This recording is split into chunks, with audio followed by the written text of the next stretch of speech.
우리 하나님의 말씀을 보도록 하겠습니다. 하나님의 말씀은 룻기서 2장입니다.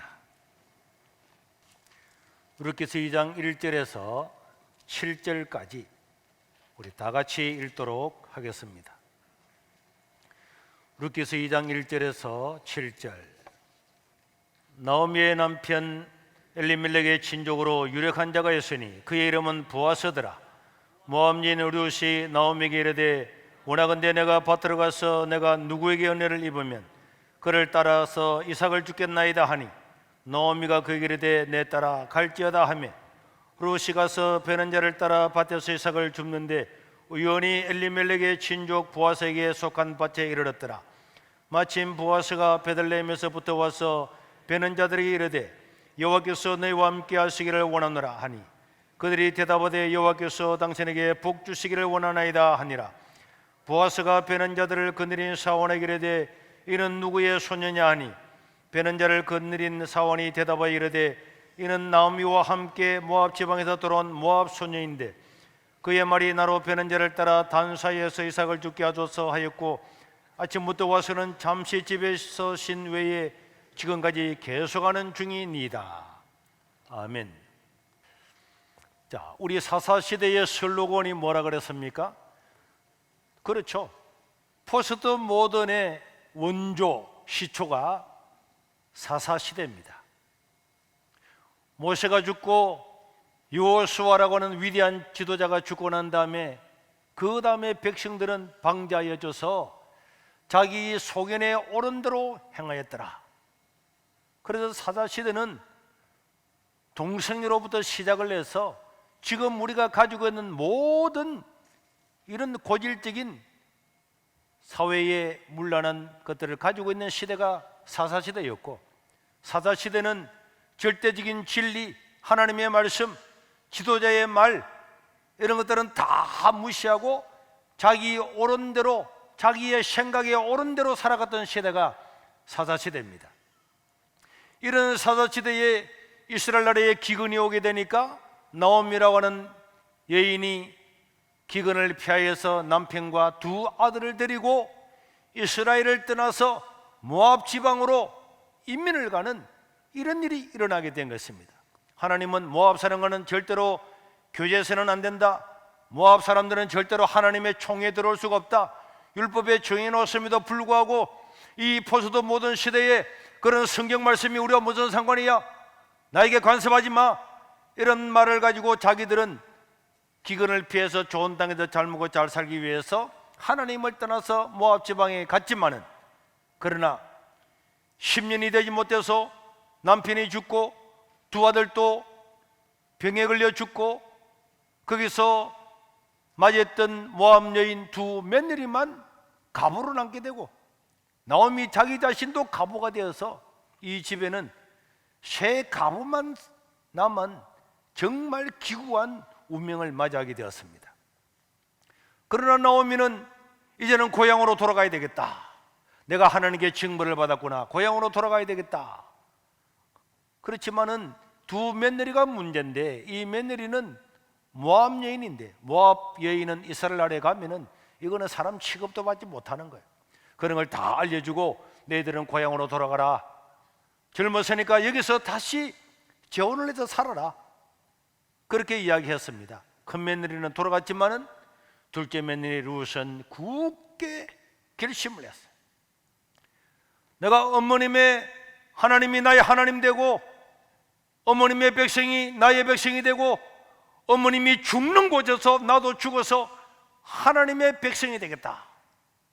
이 젊은 룻, 아무리 나이가 많아도 20살 안팎밖에 안 됐을 이 룻이 아무것도 없는 그 시어머니를 따라서 천대받을 수밖에 없는 그 이스라엘 땅으로 가겠다고 그렇게 결심을 굳게 하니까 이 시어머니 나오미도 그 룻을 어떻게 하지 못하고 이 둘이 고향 땅 베들레헴으로 오게 되었는데, 이 베들레헴에 와봐야 재산은 다 팔아서 가기 때문에 아무런 보장이 없습니다. 집도 없고 땅도 없고 이 두 가부가 먹고 사는 것은 정말 어렵고 그들 앞에는 수많은 난관이 있을 수밖에 없는 것입니다. 특별히 모압 땅에서 시어머니를 따라서 시어머님이 믿었던 그 하나님을 믿고 왔던 이 룻은 이방 여인인데다가 가부인데다가 재산 하나도 없는 데다가 나이 드는 시어머니를 모시고 살아야 되는 이 룻에게는 정말 전혀 인생의 보장이라고 하는 것은 전혀 되어 있지 않음에도 불구하고 하나님을 따라서 결단하고 오게 되었습니다. 그러나 여러분, 이 룻이라고 하는 여인, 모압 여인, 가부, 아무것도 없는 이 여인이 하나님을 찾아서 하나님의 백성으로 살기 위해서 왔던 이 룻의 결단은 이 세계의 역사를 바꾸고 가문의 역사는 물론이고 세상을 뒤바꾸는 이런 결단의 역사가 되었는데, 그리고 룻기라고 하는 이름의 성경까지도 기록되는 룻이야말로 정말 존귀하고 위대한 여인이 되었는데, 오늘 지난주와 이어서 두 번째로 이 신앙의 결단한 룻의 결단에 대해서 다시 한번 살펴보겠습니다. 따라합시다. 신앙은 결단이다. 어떤 사람들은 내가 머리로 한번 생각해 보겠습니다.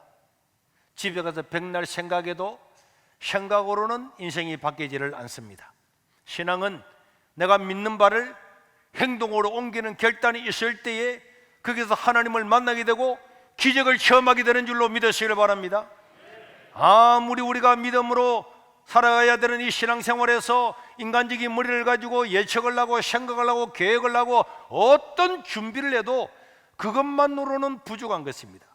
신앙은 내가 믿는 바를 행동으로 옮겨 보아야 그 신앙의 결과를 만질 수 있고 들을 수 있고 눈으로 볼 수가 있고 체험할 수가 있는 것입니다. 그래서 오늘 또 저와 여러분들도 내가 생각을 가지고 있는 것을 믿음의 결단, 하나님의 감동이 올 때 이것을 신앙으로 결단하고 한 발자국을 옮길 때에 하나님께서 우리 인생을 변화시키고 위대한 존귀한 인생으로 변화시켜 줄 줄로 믿습니다. 우리 룻기서 1장 16절 17절을 다시 한번 보면은 다 같이 한번 읽겠습니다. 시작. 룻이 이르되 내게 어머님을 떠나며 어머니를 따르지 말고 돌아가라 강건하지 마옵소서. 어머니께서 가시는 곳에 나도 가고 어머니께서 머무는 곳에서 나도 머물겠나이다. 어머님의 백성이 나의 백성이 되고 어머니의 하나님이 나의 하나님이 되시리니 어머니께서 죽으시는 곳에서 나도 거기 묻힐 것이라. 만일 내가 죽는 일을 위하여 어머님을 떠나면은 여호와께서 내게 벌을 내리시고 더 내리시기를 원하나이다. 이런 굳은 결심을 하고 아무런 보장이 없음에도 불구하고 하나님을 찾아서 하나님을 믿는 시어머님을 돌보고자 이스라엘 땅으로 오게 되었습니다. 이 결단 하나가 인생을 완벽하게 바꾸는 겁니다. 그리고 하나님께서는 이 결단이 얼마나 좋고 기뻐하시는지 룻에게 부어줬던 그 축복을 보면 알 수가 있는 거예요. 하나님은 이방 나라의 여인, 가부인의 여인, 이스라엘 나라에 오면은 그냥 전혀 인간 취급을 받지 못하는 이런 여인임에도 불구하고 하나님을 찾아서 왔던 이 여인을 바라보면서 인간에게 줄 수 있는 복이란 복은 다 부어줬어요. 아무것도 없는 곳이지만은 하나님께서는 어마어마한 재물을 부어줬습니다. 이렇게 이방 땅 여인이 가부였음에도 불구하고 베들레헴 최고의 유력한 재벌을 그의 남편으로 주었습니다. 예수님의 족보에 들어가고 다윗의 할머니가 됨으로 말미암아서 이 가문이나 사회적으로나 경제적으로나 정치적으로나 모든 면에서 룻이라고 하는 이 한 여인은 하나님의 어마어마한 사랑과 복을 받게 되는데, 이것은 이렇게 세상을 거슬러서 세상 사람들의 생각을 뛰어넘어서 하나님을 찾아서 믿음의 결단을 했던 이 여인을 하나님이 얼마나 기뻐하고 사랑하고 좋아했다는 것을 이 룻의 모든 삶의 결과를 보면은 알 수가 있는 것입니다. 그래서 여러분, 이게 믿음의 세계인데, 믿음은 하나님께서 우리에게 어떤 감동을 주어질 때에 그 감동을 받아서 하나님이 기뻐하시는 걸 위해서 결단을 하고 행동으로 옮기면은 하나님께서 우리 인생 가운데 기적을 베풀어 주시는 줄로 믿으시기를 바랍니다. 저는 제가 가정적으로 너무 가난하고 아버지도 4살 때 돌아가시고 정말 어려웠는데 예수를 믿고 난 다음에 중학교 3학년 때 회심을 하고 하나님에 대한 구원의 확신을 가지고 하나님의 살아계심을 알고 난 다음부터 너무너무 좋았어요. 그래서 그때에 하나님께 결단을 했죠. 이게 결심이잖아요. 하나님, 내 인생을 하나님께서 다 책임져 줄 줄을 믿습니다. 이 김해 골짜기에서 교인 20명도 안 되는 이 교회에서 누가 나의 인생길을 밝혀주겠습니까? 우리 하나님께서 내 인생길을 밝혀주시고 인도해 주시고 내가 앞으로 목사가 되고 싶은데 나는 아무것도 없습니다. 하나님께서 내 인생을 인도해 주십시오. 내가 고등학교 들어가면 고등학교 첫날부터 3년 동안을 제가 새벽 기도를 하면서 하나님께 간구하고 살아가겠습니다. 이것도요, 고등학교 3년 동안을 새벽 기도를 하루에 2시간씩을 하겠다는 것도 큰 제 나름대로 결심이에요. 학생이 새벽에 일어나서 새벽 기도 2시간 하기 쉬운 게 아니에요. 그런데 그런 결단을 하고 1977년도 3월 3일 날 입학인데 그 전날 잠을 자면서 하나님, 내일 새벽에 제가 일어날 수 있도록 깨워주십시오 하고 잠을 잤는데 정말 놀랍게도 그 다음날 새벽에 잠을 자고 있는데 내 모습이 다 보이더라고요. 잠을 자고 있는데 꿈인지 생신지 내 모습이, 잠자는 모습이 보이는 거예요. 그걸 보고 있는데 흰 옷을 입은 어떤 분이 나에게 다가와서 내 어깨를 치면서 현보야 일어나라 하면서 잠자는 어깨를 탁 치면서 탁 일어났는데 보니까 아무도 없더라고. 야, 너무 놀랍더라고. 그래서 새벽 기도를 갔다 와서 2시간을 하고 그날 저녁에 잠을 자면서 하나님, 오늘 새벽에 저를 깨워주신 분이 하나님 같으면 내일 새벽에도 제가 일어나지 못하면 깨워주십시오 이렇게 하고 잠이 들었는데 그 다음날 새벽에도 잠을 자고 있는데 내가 자는 모습이 또 보이더라고. 보고 있는데 누가 흰 옷을 입은 사람이 와서 손이 나와서 현보야 일어나라 하면 여기를 탁 치는데 탁 일어났어. 이런 경험들을 통해서 그 고등학교 3년 동안에 새벽에 나와서 2시간을 기도하는 거는요 쉬운 일 아니에요. 그럼에도 불구하고 하나님께서 은혜를 주시고 기도응답을 주시고 기적 같은 일들을 베풀어 주니까 새벽에 나와서 기도는 10분 정도밖에 하지 못하지만은 그러나 하나님께서 제게 수많은 은총을 주시고 그 많은 시간에 성경을 보고 책을 보고 하면서 정말 이 고등학교라고 하는 때에 이렇게 고등학교 간 여기서 고등학교 졸업할 때 성경을 100번을 읽을 수 있도록 해주시고 세계 명작이라는 명작은 다 읽을 수 있도록 놀라운 인생의 기회를 주었어요. 아마 그 시절이 없었더라면 저는 제 인생에서 하나님을 올바르게 만나거나 또 올바른 삶을 살 수가 없었을 것입니다. 인생에서 학생 때나 청년의 때나 한때에 하나님을 위해서, 내 자신을 위해서, 나라와 민족을 위해서 어떤 결심을 하고 살아가는 것은 너무너무나 소중한 것이고 그 결심의 초심을 잃지 않고 끝까지 인생길을 살아나갈 때에 하나님은 그 인생에 말할 수 없는, 사람이 줄 수 없는 은혜와 복을 주시는 줄로 믿으시기를 바랍니다. 저는 이 교회 전도사로 왔을 때도 제가 하나님께 어느 날 기도를 했습니다. 하나님, 제가 지금으로부터 한 40년은 목사로서 살아갈 건데 내가 목사가 되기 전에 어떻게 살아야 되겠습니까? 하면서 몇 가지의 결단을 했어요. 그 결단을 하면서 이 녹산 지역의 가난한 사람들, 어려운 사람들, 이런 사람들, 이 시골에 있는 이런 사람들을 바라보면서 하나님, 나는 내 사는 목회하는 일생 동안에 어떤 교우들이 드리는 예배에 가든지 집회를 가든지 해외에 혹시 하나님이 불러주셔서 해외 집회를 가든지 어디를 가든지 내가 어떤 예배를 드리고 내가 사례를 받지 않겠습니다. 교회에서 주는 사례만 받고 내가 목회를 끝낼 수 있도록 하나님 제 인생을 책임져 주십시오. 그렇게 살았어요. 그리고 전도를 하다 보니까 얼마나 사람들이 어렵습니까?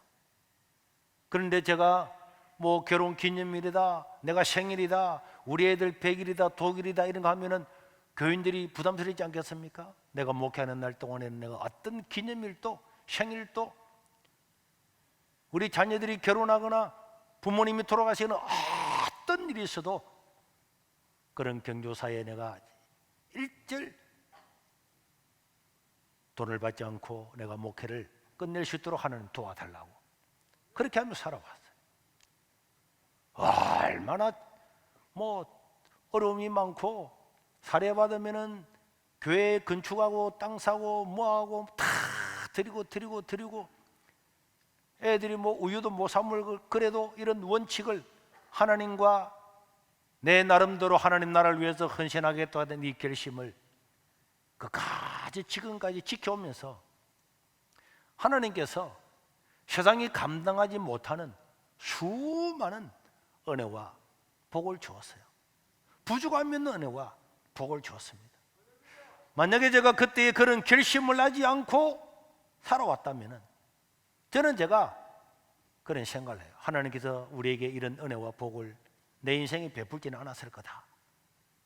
우리가 내 인생을 살아가면서 하나님 나라를 위해서 또 내 자신을 위해서 하나님의 교회를 위해서 젊은 날에 어느 한 시점에 어떤 계획을 세우고 결단을 하고 헌신하고 믿음으로 살아가면은 하나님께서 거기에 사람이 감당할 수 없는 은혜와 복을 주시는 줄로 믿으시길 바랍니다. 이게 하나님의 큰 복이에요. 우리 어린 자녀들도 예배에 와서 예배를 드리고 또 우리 학생들 청년들도 새벽에도 나와서 기도도 하고 여러분 밖에 나가 보십시오. 요즘 청소년들이 얼마나 문란하고 세상이 엉망인데도 우리 애들 보세요. 너무너무나 귀한 거예요. 이렇게 하나님을 예비하고 이웃을 사랑하고 헌신하고 섬기고 살아가는 이 자리에서 저는 이 시골이지만은 여기서 세상을 움직이는 지도자들이 우후죽순으로 생겨날 줄로 믿습니다. 매주 월요일부터 금요일까지 등교해서 여기서 하나님의 말씀을 듣고 예배드리고 공부하는 학생들이 600명이 넘어요. 우리 국제스쿨, 대안학교, 세이지, 어린이집 모든 걸 통해서 예배하고 기도하고 이 초등학교 몇 개보다도 더 큰 여기서 아이들이 오고 청년들이 헌신하고 이거는 지금 세대에는 이런 게 잘 없잖아요. 젊은이들이 자기의 직장을 다 내려놓고 학생들을 가르치기 위해서 헌신하고 요즘 이런 데가 어디 있습니까? 우리나라 근대화 초창기에 야학을 하고 하는 그런 상록수 같은 이런 책에 나오는 이런 일은 있었지만은 지금은 그런 게 다 사라졌어요. 그럼에도 불구하고 여기에 여러 가지 사람들을 위해서 헌신하고 수고하는 우리 청년들, 학생들, 젊은이들 이 우리 교회의 저는 미래라고 믿습니다. 여러분들이 헌신하기로 결정하고 결단하고 살아가는 이것이 지금은 아무것도 아닌 것처럼 보이고 남들은 아무도 알아주지 않아도 그 발걸음이 5년, 10년이 지나고 난 다음에는 이루처럼 세상을 뒤바꾸는 가문을 이루고 세상을 바꾸는 그런 사람이 될 줄로 믿습니다. 루시라고 하는 이 젊은 여인은 정말 전혀 아무런 보장이 되어 있지 않음에도 불구하고 내가 하나님을 믿었으니 이거보다 더 귀한 게 더 있겠냐? 우리 시어머님을 내가 모시고 이스라엘 땅에 가서 이방인으로서 온갖 멸시와 수모를 받는다고 할지라도 나는 이 길을 가겠다 굳게 결심을 하잖아요. 하나님은 루드에게 이런 감동을 주셨고 루드는 그 감동을 따라서 나온 거죠. 미래를 인간적으로 생각하면 불이익밖에 없고 사람들은 야 바보야 축구야 왜 그런 짓을 해 하지만은 하나님께서 주시는 감동을 가지고 살아가면은 그 책임도 하나님께서 주시는 줄로 믿으시기를 바랍니다. 하나님께서 어떤 감동을 주면은 그 책임을 하나님이 지시는 거예요. 오래전에 우리 양상남 검사님이 있잖아요. 지금은 캠핑카도 사가지고 혼자서 막 장로님하고 전국을 돌겠다고 하고 있는데, 사실 이 용원에 올 때는 정말 아무것도 없이 쫄딱 망해가지고 뭐 빚이가 9억인가 있는데, 내가 볼 때는 그런 걸 갚을 가능성이 1%도 없는 거예요. 그래 컨테이너 하나 구해가지고 거기서 뭐 오뎅 장사했는가 하는데 우습더라고.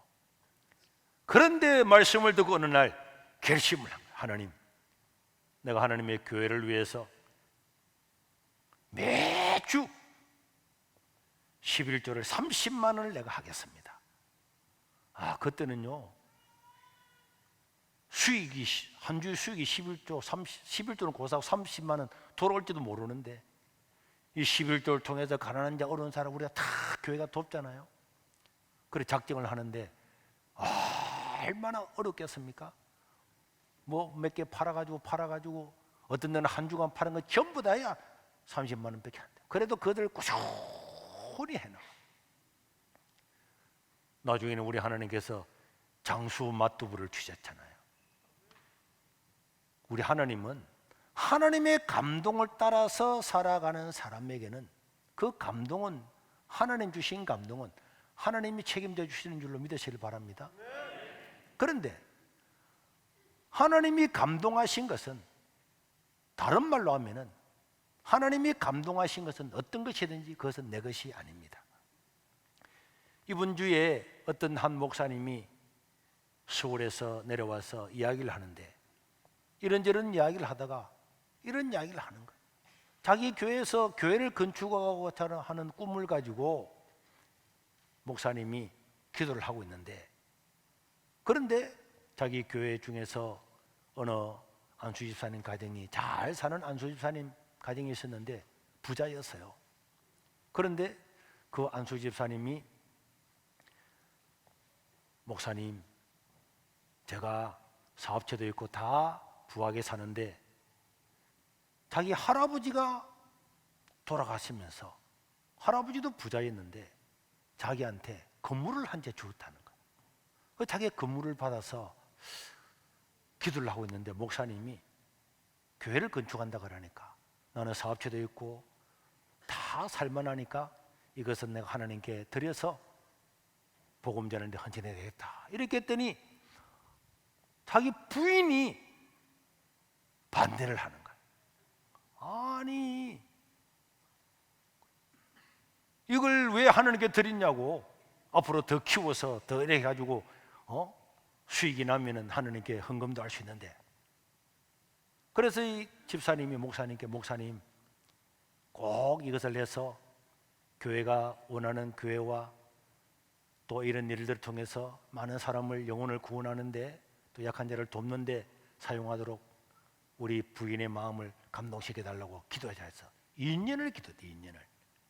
2년을 기도했는데 어느 날 이 자기 부인이 새벽 기도를 더 갔다 오더니 남편한테 하는 말이, 여보, 당신 그 할아버지한테 받은 그 건물을 그냥 하나님께 드리죠. 당신 소원이니까. 자기 감동을 받았대요. 그래 하니까 남편이, 아이고 여보, 2년 동안 기도했는데, 이렇게 할 줄 알았는데. 그렇게 2년 동안 부인의 마음을 바꿔달라고 기도했는데 남편의 마음이 싹 달라지버린 거야. 아니야, 우리 지금 사업이 잘 되고 있는데 이걸 더 보태서 더 큰일 했는다. 그래가지고 아무것도 하고 교회는 건축을 해서 얼마 전에 입당 예배를 드렸는데, 입당 예배를 드릴 때 그 교회에서 가장 이 집사님이 부자고 살만하고, 그렇게 2년 동안 그 건물을 드리기를 원했는데 하나님께서 감동을 주셔서 기도까지 했는데, 이분이 오히려 아무 한 것도 없었어요. 그리고 입당 예배를 딱 드렸는데, 입당 예배를 드린 그 다음 날 어떻게 됐는지 완전히 부도가 나가지고, 그리고 직원들 월급도 못 주고 고발을 당해가지고 구속이 됐는데, 뭐 지난주인가 그 지난주인가 뉴스에도 났다고 이런 이야기를 하는 거예요. 내가 그걸 들으면서 그런 생각을 했어요. 우리 인생 가운데 하나님께서 우리 인생에 어떤 감동을 주면은, 하나님을 위한 감동을 주면은 그 감동대로 행하면은 하나님이 그 인생을 책임져 주십니다. 그러나 그 감동을 하나님이 감동하신 것을 행하지 않으면은 그는 내 인생이 안 되고 내 것이 안 되는 거예요. 그건 하나님이 점을 찍은 것은 그건 다 날아가게 되는 거예요. 또 감동들을 따라 행하면은 인생이 달라지는 거죠. 어제 아래도 어느 청년이 문자가 왔어요.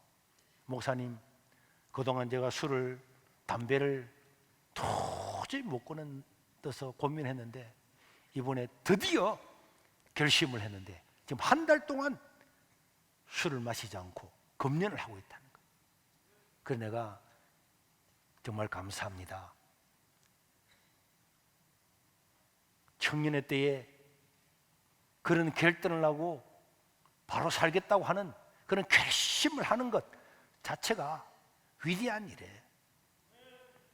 우리 세이지 선생님들이 자기들의 이 청년의 가장 귀한 시간들을 내려놓고 어린 아이들을 위해서 헌신하는 것처럼 어떤 내 마음의 귀한 감동, 선한 감동, 하나님의 교회를 위해서, 약한 자를 위해서, 어려운 사람들을 위해서 자기가 한번 섬기겠다고 하는 감동을 줄 때 그 감동을 따라 사는 것은, 그 인생은요 이미 하나님께서 그 미래를 보장하신 줄로 믿으시길 바랍니다.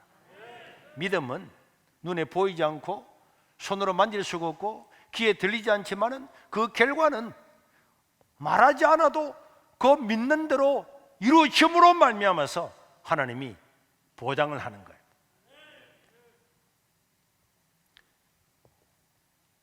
룻은 어머님을 따라서 이제 베들레헴으로 왔습니다.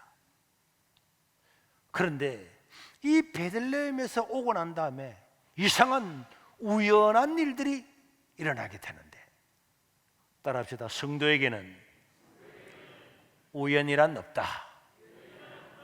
사람들이 말하는 이 우연은 숨겨진 하나님의 섭리의 때란 말이에요. 성도가 결단하고 믿음으로 살기를 결단하고 내가 손해볼지라도 젊은 나이에 이 시어머니를 모시고 이스라엘 땅에 가면은 멸시와 천대밖에 없을 것이나 내가 하나님을 믿고 하나님의 백성이 되고 이 시어머님을 모시고 살겠다고 하는 그 젊은 여인의 이 결단은 이미 하나님께서 그 결단하는 순간에 어마어마한 미래를 예비해 놓으신 줄로 믿습니다. 그 미래를 보장해 놓으신 줄로 믿습니다. 그렇게 해서 1장 22절에 보면은 이런 말씀이 나오죠. 1장 22절에 보니까 이 시어머니 나오미가 모압 지방에서 그의 며느리 모압 여인 룻과 함께 돌아올 때가 어느 때였다고요? 보리 추수를 시작할 때, 보리 추수를 시작할 때, 오늘이 성령 강림 주일이라서 성령에 대한 찬송을 많이 불렀는데 바로 이때에 베들레헴에 돌아오게 된 거야. 이게 우연하게 보이지만은 지금 보리 추수할 때라고 하는 이 때를 말함으로 말미암아서 이 보리 추수할 때에 이 복선을 깔아서 앞으로 3장 4장에서 어떤 일이 룻에게 일어날 것인가를 우리에게 미리 보여주고 있는 것입니다. 그런데 집에 돌아오게 되니까, 고향에 돌아오게 되니까 집도 없고 땅도 없고 아무것도 없고, 그래서 나무 어느 집을 빌려서 이 시어머니와 며느리 룻이 살아가는데 뭘 먹고 살겠습니까? 근데 마침 그때가 추수 때였기 때문에 이삭을 주어서 살아야 되겠다. 그래서 며느리가 이야기하는 거예요. 어머님, 오늘은 제가 이삭을 주우러 가겠습니다. 그래, 갔다 오느라. 그래서 이삭을 주우러 갔어요. 그런데 2장 1절에 보면은 또 어떤 복선을 깔고 있는데, 나오미의 남편 엘리멜렉의 친족으로 유력한 자가 있으니 그의 이름은 보아스더라. 그 지방에서 아주 잘 사는 사람, 우리 부산 같으면 부산에서 최고 롯데그룹의 재벌되는 이 정도 사람들이 거기에 살고 있었더라라고 하는 것을 2장 1절에 이야기함으로 말미암아서 무엇인가 이 뒤에 이 가장 유력한 자와 룻하고 무슨 연관을 맺겠다고 하는 이것을 우리에게 보여주는 거죠. 하나님을 믿기로 결단하고 시어머님을 모시기로 결단하고 살아가는 이 룻에게 앞으로 어떤 일을 하나님께서 보여줄 것인가에 대한 복선을 깔고 있는데요, 여기에 유력한 자, 유력자라고 하는 것은 성경 관주에 보면은 부호라고 돼. 부호. 아주 예루살렘에서 가장 잘 사는 사람이었다. 이런 것을 먼저 말씀해 놓는 것은 우리가 어떤 하나님을 위해서, 민족을 위해서, 사회를 위해서 선한 일을 위해서 결단하면은 결단하고 난 다음에 그 결과는 저 미래에 일어나지만은 이미 지금부터 하나님은 그 사람을 위해서 예비하고 준비하고 모든 베이스를 깔아놓는다 하는 것을 여러분들이 믿을 수 있기를 바랍니다. 믿음으로 사는 것은 손해보는 게 아니에요. 다윗이나 다니엘이나 다 하나님 아버지 앞에 믿음으로 살기를 결심을 했는데, 결심을 하는 순간부터 하나님은 그들의 인생을 위해서 모든 것들을 예비하고 계신 것을 우리는 볼 수가 있는 거예요. 그러고 난 다음에 이 룻이 그날 이삭을 주우러 가는데, 룻은 그 땅에서 와가지고 이것이 베들레헴 땅을 알지도 못하고 누구 땅인지도 모르고 아무것도 모르는 이방 여인이잖아요. 그런데 룻기서 2장 2절에 보면은 먹고 살기 위해서 추수를 하러 가는데, 이삭을 주우러 가는데, 모압 여인 룻이 나오미에게 이르되 원하건대 내가 밭으로 가서 내가 누구에게 은혜를 입으면 그를 따라서 이삭을 주겠나이다 하니 그 시어머니가 그래 따라 가서 이삭을 주오느라 하고 갔습니다. 갔는데 2장 3절에 보면은 룻이 가서 또 보니까 어디에 가서 이삭을 줄까 하면서 가보니까 어느 사람이 막 보리를 베고 있는데, 거기서 갔는데 우연히 성경에 나오는 우연은, 성도에게 나오는 우연은 하나님의 섭리의 때라 그랬죠. 다 하나님 우연을 가장해서 역사를 하는데, 우연히 엘리멜렉의 친족 그 부호 보아스가 가지고 있는 바로 그 밭에 어떻게 이르렀더라고요. 우연히 갔는데 그 밭에 가게 된 거예요. 그 밭에 누군지도 모르고 어느 땅인지도 모르고 주인이 누군지도 모르고 갔는데 바로 그 베들레헴에서 가장 부호로 살고 있는 그 보아스라고 하는 그 집에 가서 이삭을 주게를 되었습니다. 그리고 4절에 보니까 마침 그 성경에서 우연히 마침 그 대재벌 보아스가 자기 땅에서 종들이 추수를 하고 있는데, 마침 룻이 이삭을 주우러 그 밭에 왔던 그날 이 부호가 자기 추수하는 곳에 한 가보려고 비서관들을 데리고 딱 간 거야. 언제 갔다고요? 마침. 그러니까 막 종들하고 막 인사를 하는 거야. 당신이 하는 은혜를 원합니다. 네, 다 인사를 다 했어요. 마침. 그런데 마침 봤는데 그때 그 뒤에 누가 있느냐? 2장 5절에 보면은 보아스가 배운 자를 그들이 사오나 이르되, 그런데 자기 눈에 어떤 여인이 하나 딱 보이는 거야. 그래서 저 소녀가 누구냐? 이래 물었더니 사람들이 2장 6절에 보니까 내 주인님, 저분은 얼마 전에 모압 지방에서 모든 걸 다 잃어버리고 가부가 돼서 돌아왔던 그 나오미의 며느리 가부 모압 소녀, 그 소녀입니다. 이래 이야기를 하는 거예요. 그런데요, 이 베들레헴 지방에 나오미가 돌아왔다는 이야기를 이 보아스도 자기 친족이니까 말로는 다 들었어요. 다 듣고 있었는데 그 이삭을 죽고 있는 그 룻을 보는 순간에 보아스가 그러면 안 되는데 이상하게 심장이 막 두근두근 하는 거야. 왜 갑자기 그렇지? 막 콩닥콩닥하고 막 룻을 보는 순간에 이상한 거야. 그리고 갑자기 이 말이 없었던 이 보아스 입에서 말이 막 많아지는 거야. 말이. 그러면 이상한 헛소리를 막 하게 되니, 헛소리를. 룻을 보는 순간에 그냥 돌아가야 되는데 그 이삭 줍는 그 여자가 뭐라고, 그리고 모압 여인인데다가 가부인데다가 성경에는 모압 여인은 절대로 이스라엘 사람과는 연관을 맺으면 안 된다고 했는데도 불구하고 돌아가지를 않고 그 룻을 보면서 2장 8절에 보니까 이런 이상 소리를 납니다. 보아스가 그 룻에게 이르되 내 딸아 들으라. 이삭을 주우러 다른 밭으로 가지 말고 항상 우리 밭에서 여기서 이삭을 주우라. 이런 말도 안 되는 소리를 갖다가 룻이 입에서 툭 튀어나오는 거예요.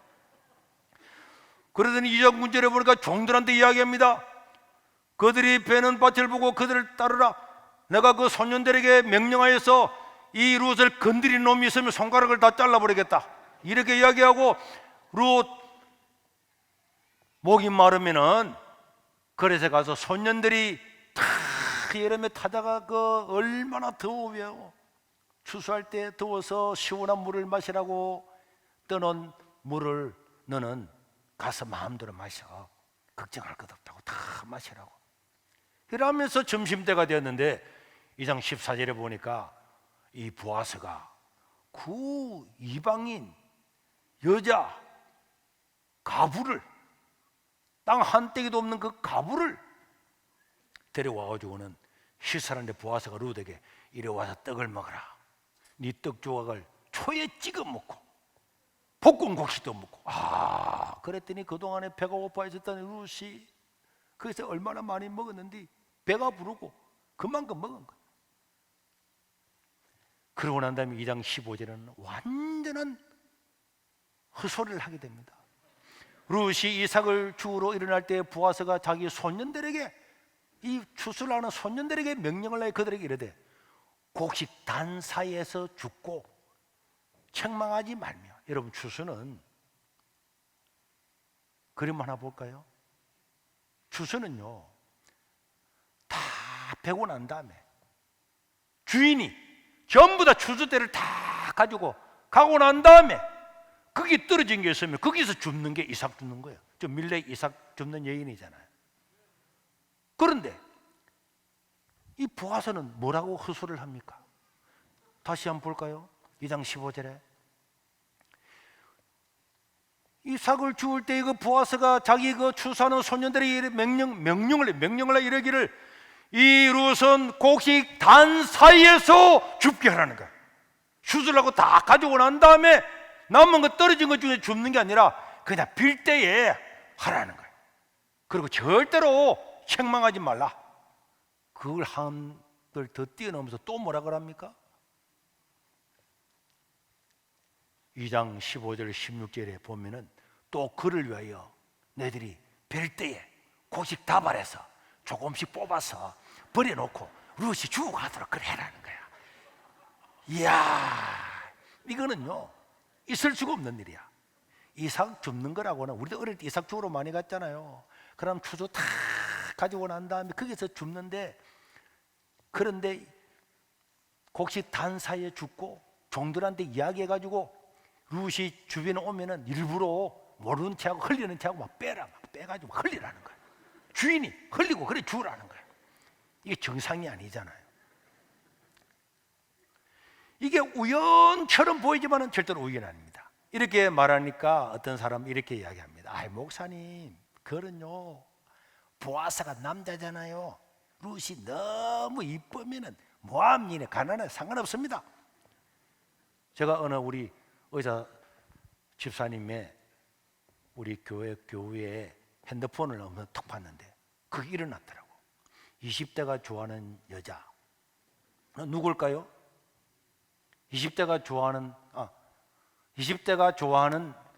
그 남자, 20대 남자가 좋아하는 여자 누굴까요? 네, 예쁜 여자 일어났더라고.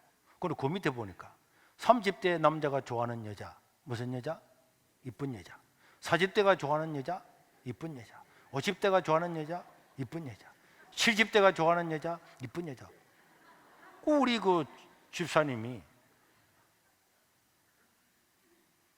의사 선생님인데 자기가 그렇게 내가 보여주더라고.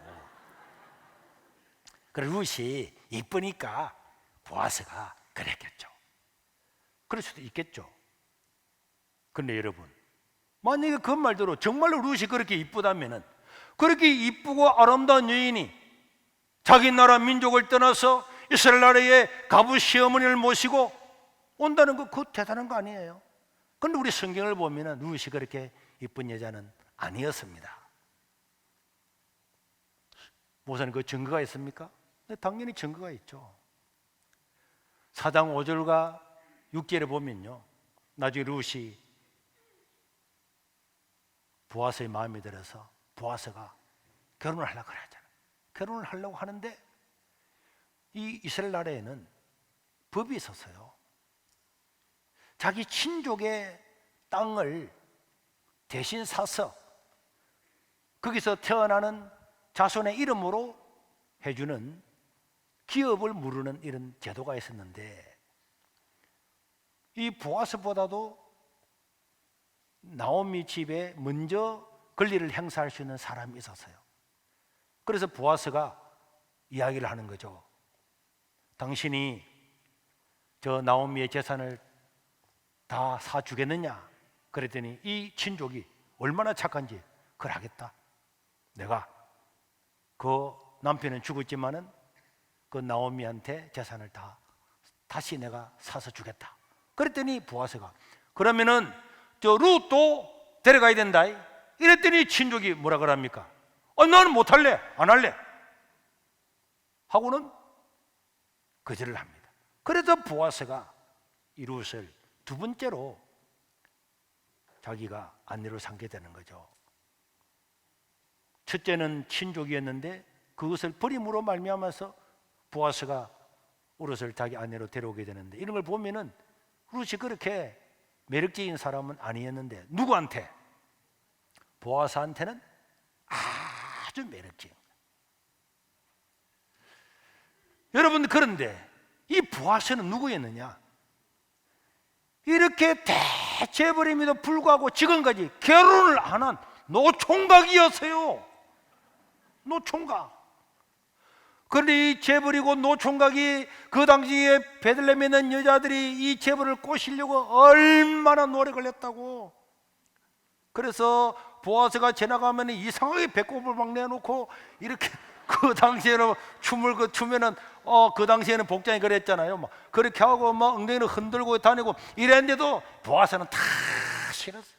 그래서 결혼을 하지 않고 있은 거예요. 그런데 이 보아스도 믿음의 사람이었거든요. 룻기서 2장 12절에 보면은 룻을 보고 이렇게 이야기합니다. 여호와께서 네가 행한 일에 보답하시기를 원하며 이스라엘의 하나님 여호와께서 그의 날개 아래 보호를 받으러 온 내게 온전한 상 주시기를 원하노라. 이렇게 하는 걸 보면은 네가 행한 일이 뭡니까? 룻이 이방인이지만은 하나님을 믿고 이스라엘 땅에 가면은 수많은 천대를 받고 아무런 재산도 없고 시어머니를 죽도록 모셔야 되는 그런 어려움임에도 불구하고 하나님을 믿고 하나님을 사랑하는 그 마음으로 왔던, 그 행하는 것을 보고 왔다는 소문을 들었던 이 보아스는, 야, 이스라엘 나라의 수많은 사람들, 사사기 시대의 수많은 여자들, 자기 소견에 오른 대로 살고 자기 멋대로 살고 하나님 말씀을 떠나서 살았던 그 수많은 여자들 다 싫었는데, 모함 여인이고 이방인이고 가뭄에도 불구하고 이 하나님의 믿음으로 살고자 했던 이 룻을 보면서 보아스는, 내가 이 여인의 상이 되어 줘야 되겠구나,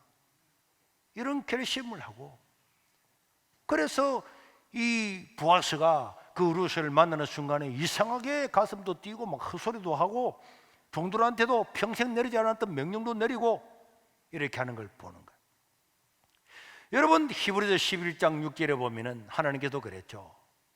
믿음이 없이는 하나님을 기쁘시게 하지 못하지만은 하나님께 나아가는 자는 반드시 하나님은 살아계신 것과 그를 찾는 자들에게는 상 주신다는 것을 믿어야 된다, 이렇게 말했는데, 믿음으로 사는 것은, 하나님을 찾는 것은 그것 자체가 상이 됩니다. 여기 잠언 8장 17절에도 보면은 솔로몬이 다 그렇게 기록을 했어요. 나를 사랑하는 자들이 나의 사랑을 입으며 나를 간절히 찾는 자가 나를 만날 것이다. 여러분, 시대가 이런 시대니까, 목사님 요새 세상이 다 그런데 뭐 예배도 뭐 오전 예배 드리고 저녁 예배 드리고 수요 예배 드리고 새벽 기도 드리고 뭐 예배 드리고 안 맞습니다 목사님. 무슨 소리예요? 절대로 그러지 않습니다. 세상은 아무리 달라져도 믿음으로 살고자 하는 사람은 하나님께 다 예배해 놓았어요. 또 그래 사는 사람은 은혜를 받습니다. 100년 전에도요 유럽에는 이제 다 끝났다 그래 이야기했어요. 50년 전에도 미국에서 다 끝났다 했습니다. 뭐 시대가 다 달라졌다 말 다 했어요. 아브라함 시대도 그랬고요, 모세 시대도 그랬고, 사사기도 마찬가지고. 사람들은 언제나 그 시대는 자기 소견에 옳은 대로 살고 싶은 욕망이 있지만은 하나님은 언제나 하나님의 말씀을 따라 사는 자를 위로하시고 복을 주시고 또 하나님께서 그들의 인생길에 그 믿음의 보상을 해주시는 줄로 믿으시기를 바랍니다. 룻이 할 수 있었던 일은 이삭 줍는 것밖에 없었잖아요. 아무것도 없었습니다. 그럼에도 불구하고 믿음의 결단을 가지고 하나님의 말씀을 따라서 그 시어머니를 모시고자 하는 그런 마음을 보시고 하나님은 우연하게 보이지만은 예루살렘 베들레헴 최고의 부하세를 준비해 놓으시고 그동안에 수많은 여인이 있었지만 다 거절하고 그 가부요 이방인이요, 그리고 마침 이삭을 주우러 갔는데 바로 그 밭으로 가게 되고 마침 그날 보아스가 오고 보아스가 보는데 그 이삭을 줍는 그 룻이 막 땀을 흘리며 땀을 닦는 그 순간을 보면서 바로 반해버렸잖아요. 하나님 눈을 마음을 완전히 바꿔. 그러고는 대도 않은 소리를 다 하면서 그러고는 집에 갈 때도 그냥 가는 것이 아니고 이삭을 다 주었는데 또 그 이삭 말고 다른 자루에다가 또 담아가지고 또 보내주고 룻기라고 하는 것이 어떻게 보면은 재미있기도 하지만은 한 남자와 한 여자의 이야기처럼 보이고 한 가정의 이야기처럼 보이지만은 그런데 사장에 가면은 룻이 누군가가 나오잖아요. 룻의 보아스를 통해서 아들을 낳고 아들 낳아서 다윗이 태어났다라고 막 말하는 것은 이 룻의 이 결단이 한 여인의 작은 결단이지만은 결국 그 이 룻은 다윗의 조상이 되고 예수님의 조상이 되어서 예수님의 족보에도 그 이름이 들어가고 인류의 역사를 바꿨다는 것을 보여주고 있잖아요. 그래서 사사기 시대에 룻기라고 하는 룻기가 기록이 되어 있는 거예요. 오늘 세상 사람들은요, 교인들도요, 야 세상은 이제 어렵다, 뭐 다 바뀌었다, 다 말씀을 따라서 산다, 우리가 교회도 세상 사람들과 타협하며 살아야 된다 이렇게 이야기를 하지만은 하나님은 절대로 그렇지 않습니다. 어느 시대나 말씀을 따라 살고 희생하고 헌신하고 남들이 보면 바보처럼 보이지만은 결국은 바보처럼 보이는 그런 사람들이 세상을 변화시키고 새로운 가문의 역사를 이루고 새로운 나라의 역사를 변화시키는 이런 사람들이 되는 줄로 믿습니다. 하나님께서 우리에게 믿음의 감동을 주실 때 말씀을 듣고 어느 것이 옳은가 그 옳은 감동을 따라서 헌신하고 믿음으로 살면은 우리 하나님은 우연하게 보이지만은 결국은 우리 인생 가운데 우리를 인도하여 주셔서 복된 삶이 될 줄로 믿습니다. 이런 삶을 살아갈 수 있고 우리 삶 속에서 오늘 내가 무엇을 결단할까? 무엇을 결단할까? 여러분 어떤 사람은 수년 동안 그 남들이 닦고 버린 화장지를 버리고 청소하는 사람도 있고 아침마다 쓰레기를 줍는 사람도 있고 매일 잔디밭에 와서 잔디도 뽑는 사람이 있고 어떤 사람은 자기의 큰 사업체를 하면서 돈을 모아서 가난한 사람들 목사님 도와주세요. 그래서 수천만 원, 작년에도 수원에 이 가난한 동네에서 모아서 수십 명의 사람들, 100명도 넘는 사람들한테 500만 원, 300만 원, 200만 원 다 나눠주도록. 부자라서 그런 게 아니에요. 어려운 사람을 보면서, 어려운 성도를 보면서 자기는 먹고 사는 것에도 감사하다고 돕잖아요. 저는 이미 그 사람들은 이미 미래가 보장된 줄로 믿습니다. 사회 사람들은 더 끌어모아야지, 장관 되는 사람도 더 끌어모아야지. 도자기 가져와서 그거 팔고 뭐 땅 사서 그렇게 하고, 자기도 교수고 부인도 교수인데도 딸 더 잘 되라고 부정으로 표창장 같은 거 교수가, 우리나라 최고 대학의 교수가 그런 걸 말이야 하고. 그러나 보세요, 결국은 어떻게 됩니까? 다 심판을 받고 드러난다니까. 믿음으로 살면은 믿음도 드러나고, 불의를 행하면 불의도 드러나고. 세상은요 불공평하게 보이지만은 신하고 나면 다 공평하게 됩니다. 그게 하나님 역사예요. 나는 오늘 내가 가지고 있는 내 환경에서 어떤 하나님과 이웃을 위해서 결단하고 살아갈까, 그런 결심을 하고, 그 결심을 오늘 한번 행하고 또 행하고 그 행동을 참 밀고 나가 보세요. 그러면 그것이 여러분들의 위대한 인생이 될 거고, 사사기의 캄캄한 밤에 온 세상을 비추는 촛불 같은 이 사람이 룻 한 사람을 통해서 일어난 것처럼 오늘 우리 세계로 교회를 통해서 저와 여러분을 통해서 이런 역사가 일어날 수 있기를 주의 이름으로 축원합니다.